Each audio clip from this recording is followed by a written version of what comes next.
ملنګیانو دپاره اصلي مهم صبر دا دی چې د یو ګناه څخه ځان راګیر که. ولې؟ حیا د الله رب الجلال څخه وکړه.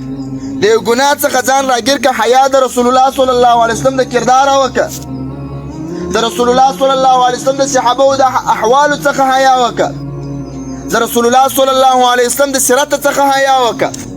بس ګناه څخه خپل ځان راګیر کړه. دا په حیا په خاطر کې د ګناه څخه ځان راګیر کړي، دا اولړه مرتبه دا د صبر ده. حیا څومره ښایسته شی دی. یو فقیه لیکلی دي، وایي ما ته د ډېرو شیانو ګټې معلومې سوي دي، خو د یوه شي ګټه چې هغه زما اوس ظاهر ته راوتلې ده چې ما ته الله رب الجلال دومره علم راکړی، هغه عالم وایي هغه د حیا په خاطر. ما وایي خپل په زندګي باندې د خپل استاذ د مخه په لوړ اواز خبره نه ده کړې. ولې؟ حیا ان ما ته حیا درېدل چې دا استاذ خو دا د رسول الله صلی الله علیه وسلم پر چوکۍ ناست دی، دا د رسول الله صلی الله علیه وسلم وارث دی، زه څنګه د په مخ کې په لوړ اواز خبرې وکړم؟ الله رب الجلال آیاتونه نازلوي.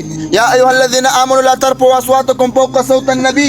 ای هغه کسانانو چې ایمان مو راوړی دی، اوازونه د رسول الله صلی الله علیه وسلم تر اوازو مه پورته کوئ. طریقت او تصوفو کې په ادبیاتو کې یو ادب هم دا دی چې اواز به د پیر تر اواز نه وي ولړ. یو خو هغه د غیر اختیاري حالت دی، په غیر اختیاري څخه د یو چا ته ژړا وسي، چغه وسي، په غیر اختیاري حالت کې بیا دغه صاحب د جذب دا مغلوب دی، حالت د غلبي کې دی، هغه بیا معذور دی. نور به ته د استاد سره حیا کوي. هغه عالم وایي دا دومره علم چې الله پاک راکوي، دا دومره تصنیفونه چې مې وکړه او دا دومره خدمتونه چې مې وکړه، الله رب الجلال راکول یوازینی سبب یې حیا وه چې ما د خپل استاد سره حیا کول، د خپلو ملګرو سره مې حیا کول، د خپل طریقت او د تصوف او د اولیاو سره مې حیا کول.